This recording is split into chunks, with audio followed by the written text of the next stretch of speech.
الوصفة دي أنا مسميها وصفة الأحلام.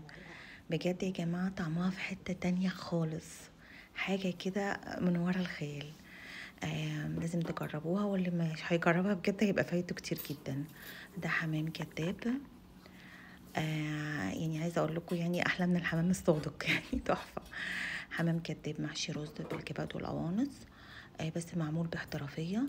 والمكونات بتاعته كلها حاجات من البيت وبسيطة، ما فيش فيها أي افتكاسات، والطريقة سهلة جدا جدا يا جماعة. حتى لو حد أول مرة يعمله هيطلع معاه مظبوط وتحفة، وكل يعني اللي هياكل منها هينبهر بيها. بصوا اللحم دايب جدا جدا، والرز مفلفل بجد ما فيش غلطة. والكبد والقوانص مستويين نفس درجة السوا، يعني كبد زي القوانص. واللحم بتاع الفراخ بيدوب ولونه تحفة جدا. وكمان يا جماعة تحسوا ان هو متنكه، يعني الفراخ نفسها متنكهة، مش بس الرز. يعني فعلا جميل جدا جدا. بجد لازم تجربوه ان شاء الله، وتقولي رأيكم في الكومنتات. انا حبيت ان انا اوريكم كويس قوي قد ايه اللحم دايب وقد ايه الرز مفلفل. وكل يعني فعلا ما فيش اي، حتى الرز اللي جوه الحمام نفسه مستوي جدا ومفلفل. لا هو معجن ولا هو مش مستوي، لا تحفه فعلا. هنا جبت كبد وقوانص وقطعتهم صغير، قطع صغيره، وبشوحهم هنا في معلقه زيت زيتون، معاها قطعه زبده صغيره. وحطيت هنا ملح وفلفل اسود، ممكن تستغنوا عن زيت الزيتون، يعني ممكن معلقه زبده بس، او معلقه سمنه بلدي او اي سمن بتفضلوه. وهنا بتبله بملح وفلفل اسود، بقلبها كويس قوي. تمام كده. اول ما بتوصل بقى للمرحله دي، خلاص بقى خدت اللون البني ده، ببتدي انزل حبه ميه صغيرين. بصوا كده حوالي نص كوبايه ميه، واسيبها بقى مع نفسها تستوي. بجيب الرز المصري العادي بتاعنا مغسول ومتصفي، وهنا حطيت معاه بصلة مبشورة عليها ملح وفلفل اسود.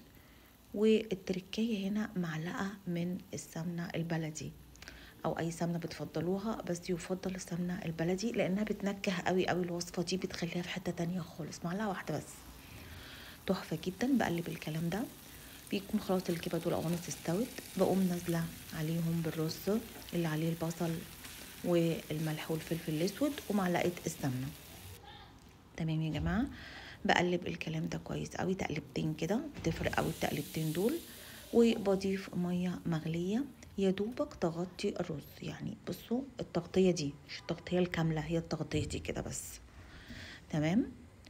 وبسيب الكلام ده كله. طبعا بزود هنا ملح وفلفل اسود، على اساس طبعا انا زودت رز، فهزود بظبط بقى الملح بتاعي والفلفل الاسود، ولا اي توابل تانية ولا اي حاجة خالص، هو ملح وفلفل اسود بس. وبغطي الرز، بسيبه بقى يستوي. بعد كده بجيب الوراك اللي هي الفرارجي بيعملها، بتبقى مخلية من العظم، اوراق مخلية من العظم بالشكل ده كده. حبيت بس اوريها لكم كويس قوي، ما فيهاش عظم خالص، علشان انا هحشيها رز، هلفها هعملها رول على الرز، فميبقاش فيها اي عظم خالص يعني. خطوة مهمة جدا ان انا هنا تبلتها. هنا بتبل قلت لكم ببصلة مبشورة برضو عليها ملح وفلفل اسود، تتركيه مهمة جدا. وبسيب الفراخ على جنب تتنكه على الاقل 10 دقايق لو ما عندناش وقت. بعد كده قبل ما الرز يستوي، بصوا لسه ما استويش 100%، بقوم واخده الجزء اللي انا هحشي بيه الفراخ. تمام. بعد كده بشيل هنا التتبيله من على الفراخ خالص، بعد ما بيعدوا ال10 دقايق اللي هي الاقل وقت، يعني ممكن اسيب فيها التتبيله 10 دقايق ربع ساعه. بشيل طبعا البصل بتاع التتبيله منها، وببتدي اقوم حاطه الرز اللي هو مستوي 90%، يعني لسه 90-85% كده، ما استويش سوا كامل يعني. وبسيب بقيه الرز طبعا يستوي تمام، اللي هقدمه معاه في الاخر. بعد كده هنا بقوم حاطه رز، وطبعا ببقى مراعيه ان انا في كل مره هحط فيها رز هيبقى فيه كبد وقوانص، علشان يبقى كل واحده فيها كبد وقوانص. تمام. وبعد كده برول بقى الفراخ على الرز بالشكل ده. طبعا هي متشال منها كل العظم، فبترول معايا كويس قوي. تمام. بعد كده الجزء الاخراني كده على فكره ممكن اسيبه وممكن اقفله، لان انا اصلا مش هسويه مش هسلقه، فممكن اسيبه كده هحطه في البايركس على طول، او ممكن يفضل يعني ان انا اقفلها خله واحده بس كده، هقفل بيها الجزء الاخراني وهظبطها كده واقوم حطاها في البايركس او في الصينيه اللي انا هدخلها الفرن. التسويه في الفرن يا جماعه جميله جدا ومش بتبهدل الحمام خالص، بتخليه فعلا متماسك وما بيفرقعش بقى ولا بيحصل فيه اي حاجه، ولونه بيبقى تحفه جدا وشكله بيبقى زي الحمام العادي واحلى كمان والله، تحفه قوي. تمام. بعمل معاكم واحده تانية هنا برضو، بجيب الرز وراعي برضو زي ما قلت لكم في كل مره يبقى فيها كبد وقوانص، وببتدي ارول برضو هنا. بصوا برول كده وبلم الجناب كده كأنكم بتحشوا يعني محشي ولا حاجة، يعني ورق عنب او كرنب او حاجة، بنلم كده الجوانب معانا وبنقفل برضو وبنقفل بالخلة، وبرص بقى بكمل كل الكمية. لو في جزء مفتح كده برضو بلمه. تمام. وهو مع السوا بيتلم كله ما تقلقوش. تمام. اما بيستوي كل ده بيتلم خلاص. وبحط في البايركس بكمل كل الكمية. التسوية في الفرن يا جماعة غير خالص، غير السلق خالص، بيبقى شكله في الاخر تحفة ونتيجة تشرف ومتماسك، مش مبهدل خالص، وبضمن ان هو يبقى متماسك. حتى المبتدئين هتطلع معاهم الوصفة دي زي المحترفين واحلى. حطيته في الفرن، خد حوالي ساعة وربع كده على درجة 200 رف اوسط، ولا احتجت اشغل شواية ولا احتجت اي حاجة لغاية ما خد اللون ده، خد اللون الذهبي الجميل المميز.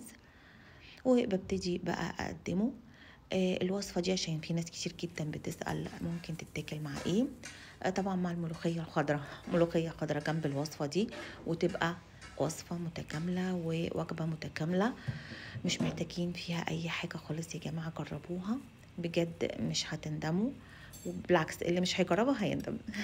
بصوا بوريكم هنا ان الرز قد ايه مفلفل ومش معجن، يعني في ناس يعملوها الرز اللي جوه بيبقى معجن او يبقى مش مستوي او كذا او كذا، لا ده مظبوط مفيش غلطه فعلا. جربوها وبون ابيتي، وبقولوا لي رايكم في الكومنتات، ان شاء الله تعجبكم. حتى لو اول مره تدخلوا المطبخ ان شاء الله تطلع معاكم تحفه وجميله جدا، وكل اللي هيدوقها هينبهر بيها.